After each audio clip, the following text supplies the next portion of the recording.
suppression of criminality, including those on illegal gambling, private armies, terrorism, organized crime, and illegal drugs.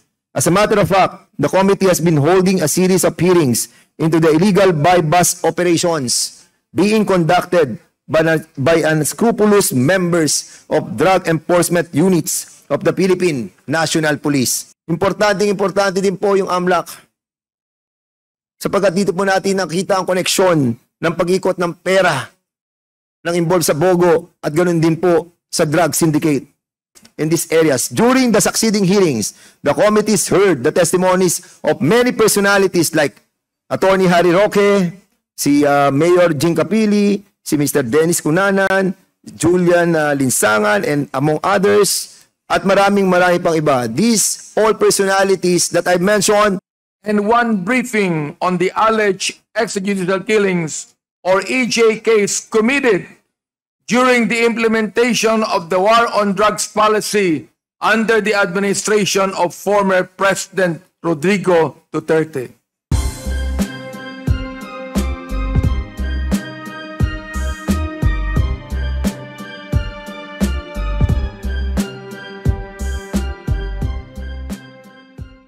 Needing the consolidation of the investigations being done by 4 major committees, namely Committee on Dangerous Drugs, Committee on Public Accounts, Committee on Public Order and Safety, and Committee on Human Rights. It came about when things became clear that the 4 committees are investigating issues that are interrelated, interconnected, and intertwined. Our individual investigations confirmed the existence of big Chinese organized crime syndicate operating in our shores with the intention of undermining the security of our government. The investigations confirmed what we have long suspected. The syndicate has been operating for quite a long time already. This well-organized syndicate floods the country with dangerous drugs in probable connivance with corrupt officials and employees of the government, agencies, and possibly local government officials. Drugs destroy societies. Its uncontrolled proliferation was the main culprit why thousands of our countrymen were allegedly executed without benefit of due process. To date, we are painstakingly putting the pieces together in the hope of giving justice to the victims. As if the tons upon tons of dangerous drugs were not enough, the syndicate brought in hot money into the country to wash and launder in casinos and pogos. Once legitimized, the money is then used to buy influence in government. This influence enables the members of the syndicate to corrupt even more government workers who then issue identification papers, cards, and certifications based on falsified information, leading to their assumption of fake Filipino identities and citizenships. Agencies tasked to oversee and evaluate applications will have a lot of explaining to do, as they all invoke the so-called ministerial duties in accepting and processing applications. Once done, the syndicate formed corporations pretending to be Filipinos. The regulatory agency in charge, which never even bothered to undertake due diligence as to the real citizenship or citizenships and qualifications of those applicants, likewise invoked ministerial duties as their mandate in registering all these corporations. These dubious Filipino-controlled corporations then engage in a buying spree of properties, real estate, drug and pogo money being their main capital. Thanks to the great assistance of some local government officials and employees who facilitated these illegal transactions, of course, for a hefty fee or price, of course. To perpetuate this illegal activity, there has to be unlimited source of funds. Thus, drugs continued to flood our shores and pogos became the hubs of all kinds of criminality, such as kidnap for ransom, murders, tortures, human trafficking, money laundering, cybercrimes, cyber scams, and other unspeakable crimes. Pogo, an entity completely alien in our culture, until Executive Order number 13 was issued because a monster and became a monster almost overnight. In the guise of being a savior by bringing in much needed revenues that the government may use for healthcare and other priority projects, POGO turned out to be a dud and revealed its true color as the worst curse any government system could ever face. POGOs in reality became the faster vehicle for the members of the syndicates to come ashore and become legitimate visitors, investors, students, and even citizens. No thanks to the dozens of agencies empowered to issue all kinds of visas for a price, again, of course. That likewise empowered the syndicate to operate almost unnoticed and unhampered, and even protected by some members of our own law enforcement agencies. Now it becomes the daunting task of this new committee to continue in a unified and stronger front what the individual committees have started, in the hope of crafting legislative solutions as well as assist greatly in the prosecution and conviction of the perpetrators, conspirators, and masterminds of the whole criminal network. By unmasking them and exposing their activities through this wide congressional investigation, we promise that we will leave no stone unturned until we have finally solved the puzzle. So thank you very much and good afternoon to all our members present today. Representative Dan Fernandez, you are recognized. Our Senior Deputy Speaker, Congressman Aurelio Dong Gonzales, you are now recognized for your opening statement. Thank you, Mr. Chairman. Chairman Dan, Chairman Bante, Chairman Caraps, and to our colleagues, members of these various committees, good afternoon to all of us. The only thing necessary for the triumph of evil is for good men to do nothing. That is Edmund Burke. Ladies and gentlemen, good afternoon. 4 months, our country has been hounded by issues on extrajudicial killings linked to the previous administration, the war on drugs, continuous prevalence in the manufacture and trafficking of illegal drugs in the country, and the criminal activities associated with the now banned Philippine offshore gaming operators. We in the House of Representatives did not sit idly by, and we acted upon these issues with urgency and inherent resolve. In fact, the Committees on Public Accounts and Dangerous Drugs, Public Order, and Safety and Human Rights conducted numerous inquiries to pinpoint the root cause of these issues and find the people accountable in perpetuating these human atrocities. These meetings were conducted based on their respective jurisdictions and prescribed by the 19th Congress, the rules of the House. This rundown of the recent investigations being conducted by the 4 committees.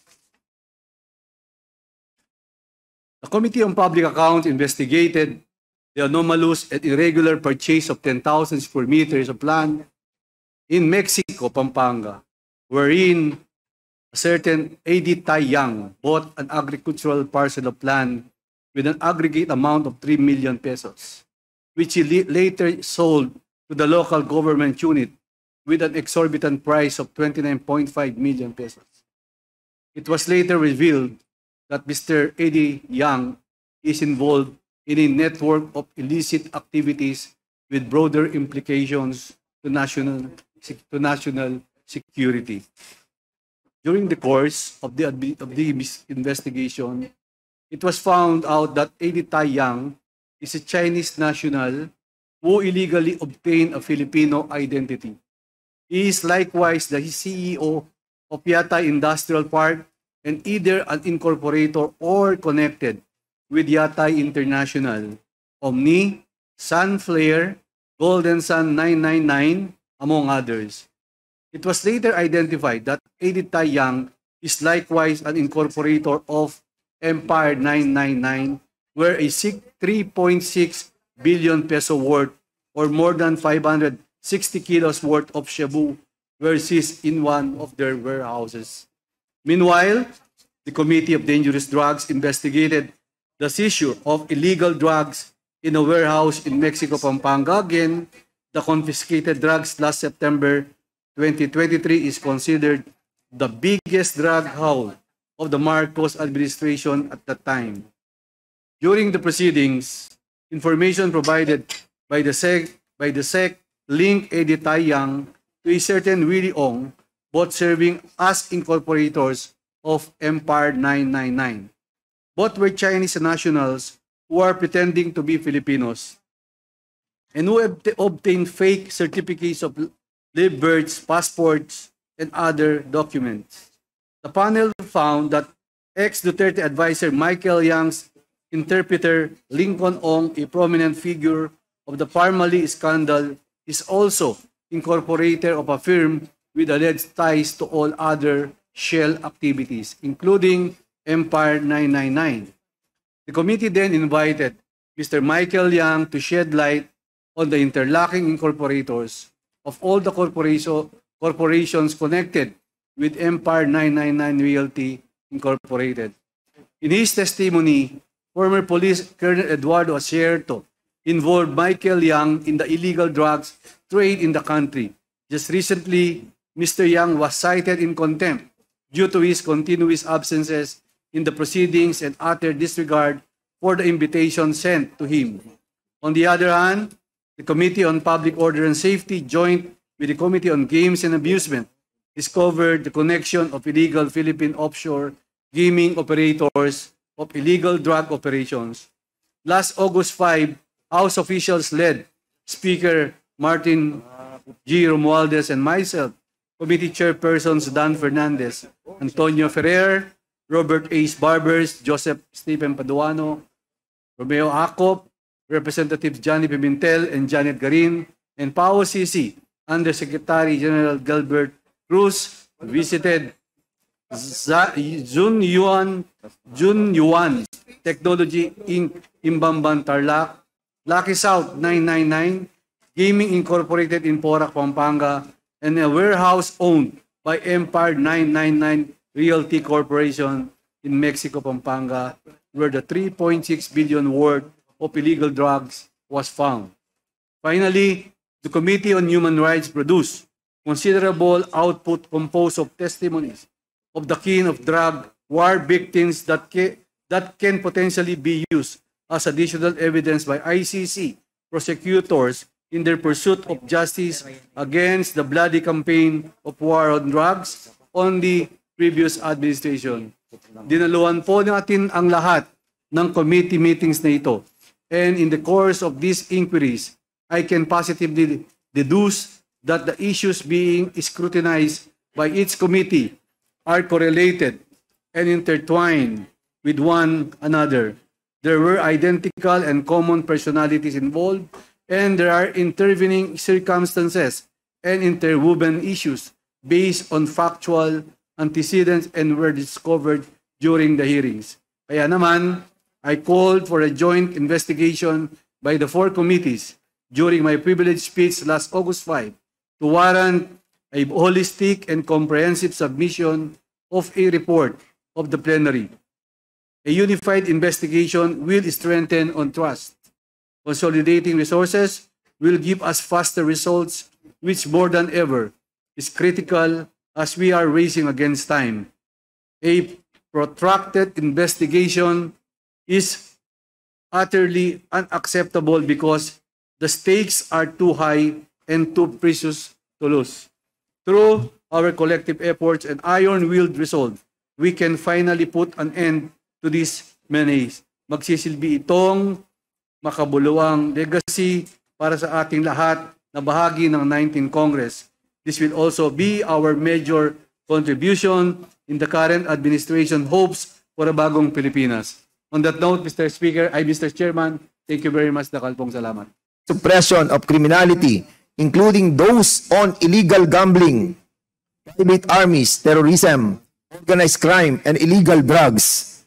As a matter of fact, the committee has been holding a series of hearings into the illegal buy-bust operations being conducted by unscrupulous members of drug enforcement units of the Philippine National Police.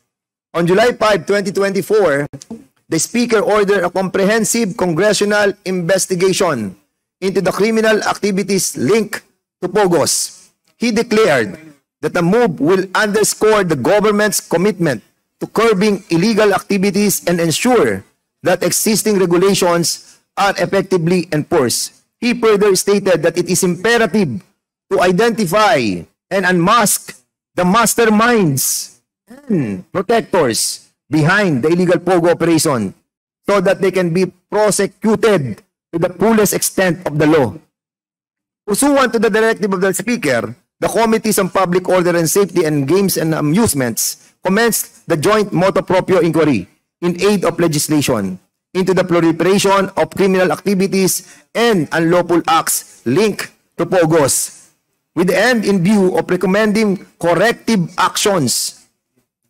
The congressional investigation shall further result in recommendation for the enactment of a legislative measure with the ironclad provisions against the resurgence of POGOs.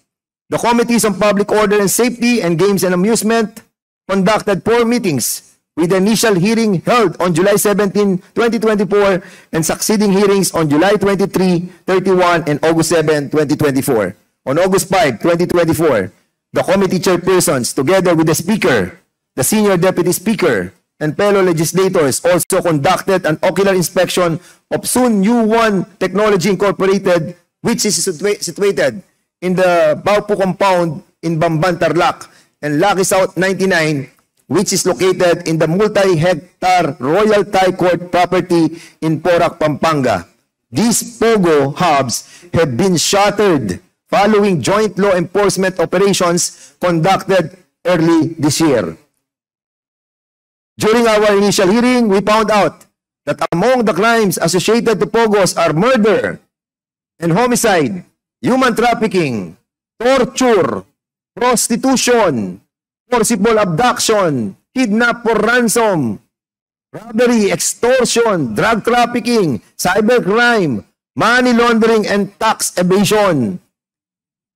The Presidential Anti-Organized Crime Commission presented a video on the extent of these heinous criminal activities linked to POGOs. Kung gusto niyo po makakuha ng mga videos, meron po tayo. Ibibigay po natin sa lahat ng mga members and even the torture victims for you to comprehend the gravity of the situation. The PAOK also presented a timeline of events in Bamban, Tarlac, highlighting the role of former Mayor Alice Leal Go in facilitating the establishment of POGO operation in that area. Also presented was evidence of alleged involvement of individuals like Xiyang Wang and Bernard Chua in the POGO operations. The committees also heard the testimony of Mr. Dilan, a victim of human trafficking. Meron din po tayong video ibibigay sa ating mga members. The committee also discussed so many related matters that include ang jurisdiction ng PAGCOR. Ano ba ang jurisdiction nila? Sa issuance ng executive orders and regulation covering offshore gaming from 2016 up to present. Ano ang mga responsibilidad ng ating pong mga LGUs? May kinalaman po ba ang mga mayors? May kinalaman po ba ang mga congressman? May kinalaman po ba ang mga senador? At may kinalaman po ba ang mga dati at kasalukuyang mga namumuno sa ating bansa? The crucial mission ng Bureau of Immigration is also at stake.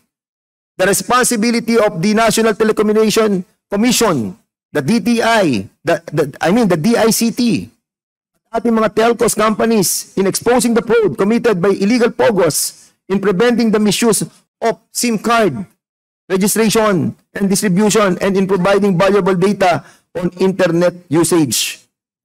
Importante din po yung AMLAC. Sapagkat dito po natin nakita ang koneksyon ng pag-ikot ng pera ng involved sa BOGO at ganoon din po sa drug syndicate. Further, based on the testimonies of the administrators of the Cagayan Economic Zone, pati na po yung sa APAB, pati na yung sa Aurora, the committees found out that POGO do not operate in these areas. During the succeeding hearings, the committees heard the testimonies of many personalities like Attorney Harry Roque, si Mayor Jing Capili, si Mr. Dennis Cunanan, Julian Linsangan, and among others, at marami pang iba. These all personalities that I mentioned, you can get the copy of all this report that we have submitted to all the members. The committees also heard the statement of our esteemed Presidential Legal Counsel, Secretary and former Senate President Juan Ponce Enrile, as well as former PAGO Chairperson Andrea Domingo, into the proliferation of POGO operation. They noted that POGO operation were not prevalent before 2016. Bago po ang 2016, wala po masyadong POGO. But the situation changed after the issuance of Executive Order number 13 in 2017, which mandated the regulation of POGO operations. Mahaba pa po ito. Pero iiklihan ko na lang po talaga mga kasama. Ayan, nagpapasalamat na po ang aking mga kasamahan. At yung matrix naman po that we created, we have the copy of the matrix about the investigation that was conducted by the poor chairman, and then we collated in one matrix. And so we will be giving that to all the members as well. Our investigation have uncovered preliminary findings linking POGO operation to drug trafficking and money laundering. The matrix highlights the interconnectedness of various individuals and corporations, demonstrating how seemingly unrelated entities are connected through shared incorporators, business ventures, and financial transaction. As I have repeatedly stated, we need to ferret out the truth and identify the perpetrators of these illegal activities and hold them accountable for the crimes they committed and ensure that the victims of these crimes obtain true justice. My dear colleagues, ladies and gentlemen, allow me to end by reiterating this quote. Ginamit na po ni SDS kanina yung quote ni Edmund Burke. Yun din po ang gagamitin ko. Wala na ako magagawa. Ginamit na niya. Ang sabi ni SDS, the only thing necessary for the triumph of evil is for good men to do nothing. Di ba? Tatagulugin ko na lang po. Para magtagumpay ang masasama, dapat walang gawin ang mabubuti. Kaya kung mabubuti po kayo, kumilos tayo. At kung masama kayo, huwag kayong kumilos. Maraming salamat at magandang hapon po sa inyo lahat. Thank you very much, Chairman Dan Fernandez of the Committee on Public Order and Safety. Before we proceed with the next speaker, please allow me to recognize Representative Micaela Swansing, Representative Chino Almario, Representative Zia Alonto Adyong, and Representative Khalid Dimaporo. Welcome to the joint committee hearing. The next speaker is the chairman of the Committee on Human Rights, Representative Bienvenido M. Abante Jr. You are now recognized. Thank you, Mr. Chairman. What do we make of suffering of our people beyond what they can bear? Have we ever imagined in our lifetime the loss of lives of so many women, children, poor and underprivileged, some of whom had become victims of vices of drugs and wrongdoing?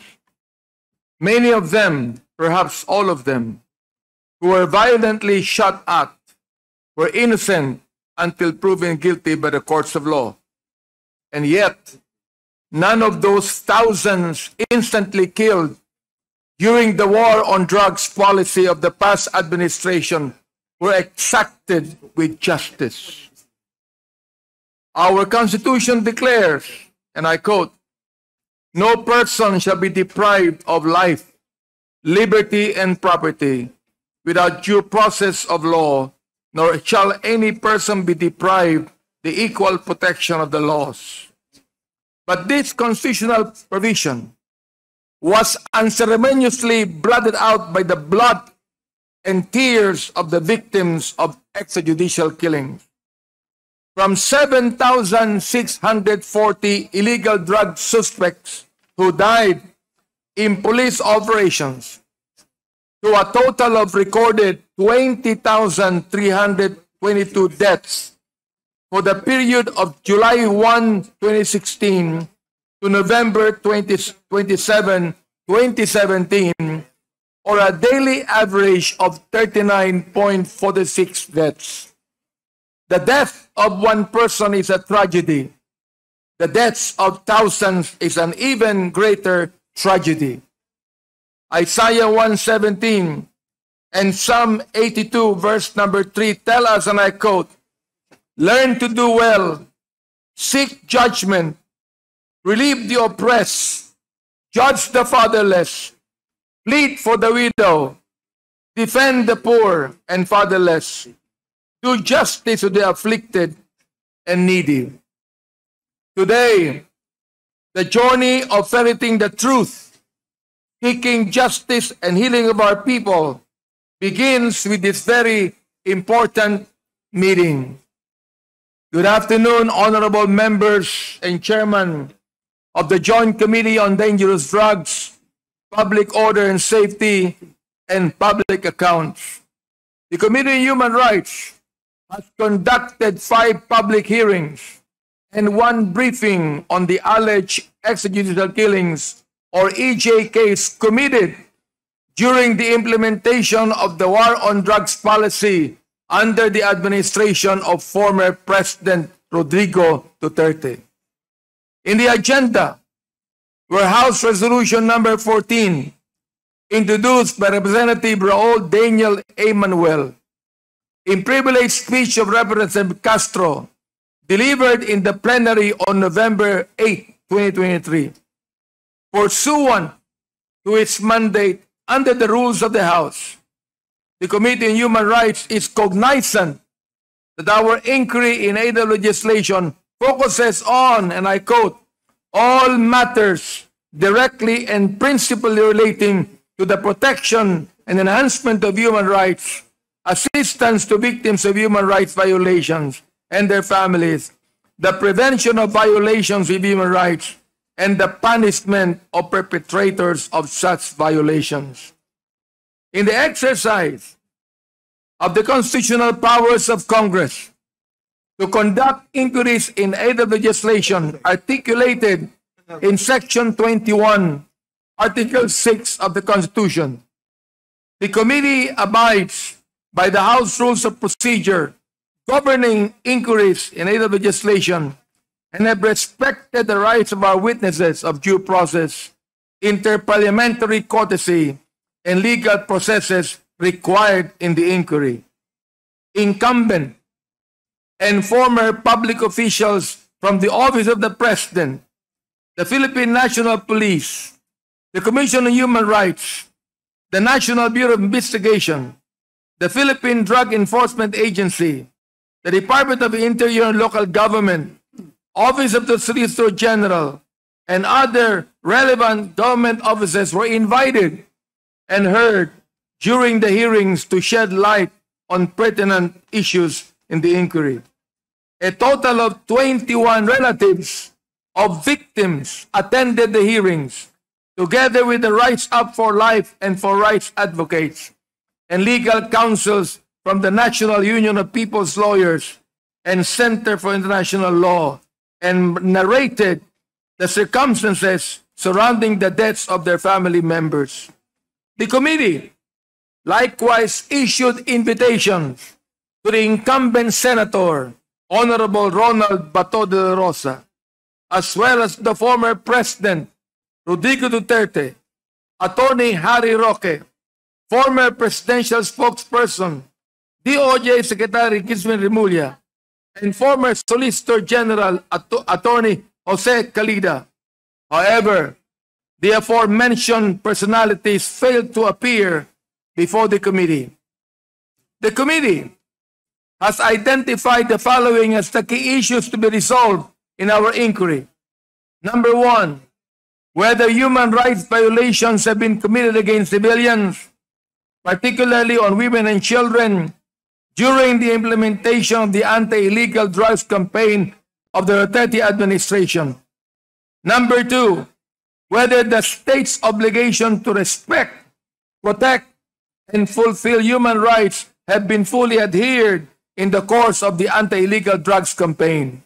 And number 3, whether domestic and international human rights laws, instruments, and governmental policies have been adequate and responsive to the promotion, protection, and fulfillment of human rights by obligation.